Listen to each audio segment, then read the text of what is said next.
Teacher, mas todo ano eu revejo o verbo to be. Será que isso nunca vai passar? Hello, girls! Aqui é a Virginia, CEO da English Boss, Academia de Inglês para Mulheres. E hoje eu tô aqui para responder essa pergunta que com certeza já passou pela sua cabeça. Sempre que eu recebo prospects, girls que querem ser nossas alunas aqui na English Boss, elas sempre falam: Teacher, eu estudei inglês na escola, mas assim, parece que eu nunca saí do verbo to be. Por quê?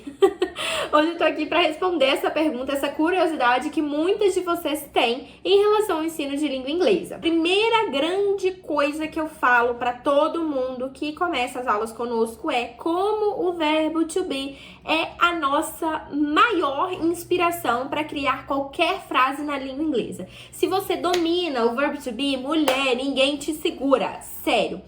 Principalmente porque quando a gente pensa numa frase, numa sentença em língua inglesa, a gente tem a estrutura básica de uma pessoa, um verbo e o resto. Quando essa estrutura básica principal é ensinada em termos de verbo to be, você aprende a mecânica da língua, entende que o negativo pode ser adicionado not, que o interrogativo precisa vir ali no começo. Então toda a mecânica da língua inglesa é descrita ali, ó, sobre os seus olhos. Por isso, o verbo to be ele é tão essencial. Sem contar que uma vez que você descobre que sempre que você quiser caracterizar alguém, você precisa usar o verbo to be, isso facilita muito a sua vida. E aí vem um segundo motivo, né? O verbo to be ele é usado para muita coisa.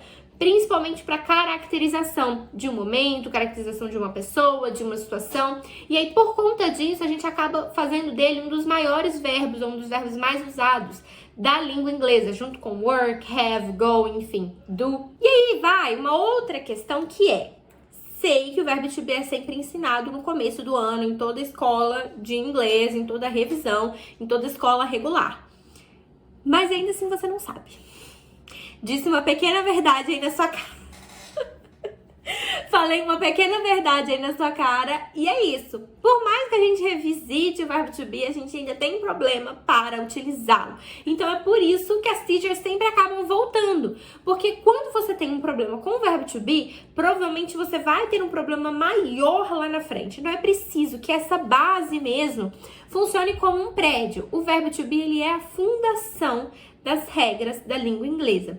E olha que eu nem tô falando com vocês sobre uma perspectiva comunicativa, porque pensando nisso, né, o verbo to be ou qualquer outro elemento gramatical, ele não deve ser a coisa mais importante dentro de uma língua. Mas, nesse caso, é preciso que você entenda que sem o conhecimento do verbo be, to be, né, em língua inglesa, você trava na fundação.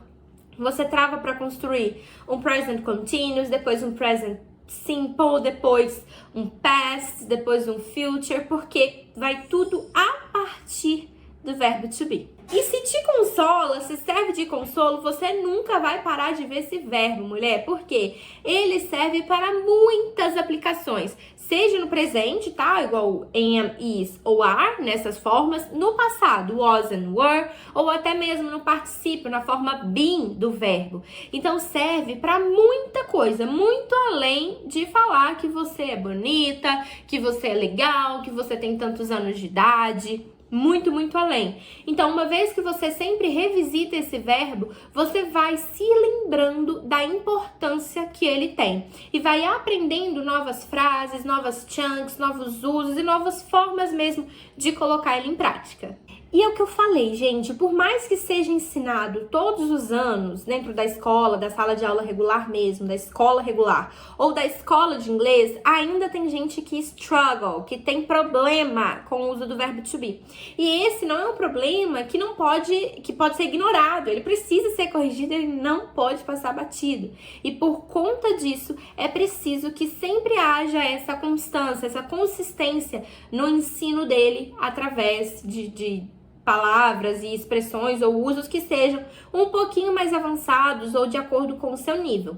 Mesmo que você seja uma pessoa avançada, você precisa acabar revendo o verbo to be caso esteja havendo uma confusão entre ele, tá? E uma última coisa que é super relevante para você, que não é iniciante, não é básico e segue sem entender por que você segue e continua assistindo e ouvindo falar do verbo to be, Talvez é porque a sua teacher, o seu mentor, a sua escola esteja fazendo uma recuperação de erros passados. Existe algo em inglês que é chamado de fossilização de erros. Essa fossilização são aqueles erros que a gente sempre comete, a gente sabe que tá errado, mas a gente não consegue abandonar. Ou muitas vezes a gente não percebe que a gente tá cometendo. Um exemplo, eu tenho uma aluna que ela sempre confunde só com said.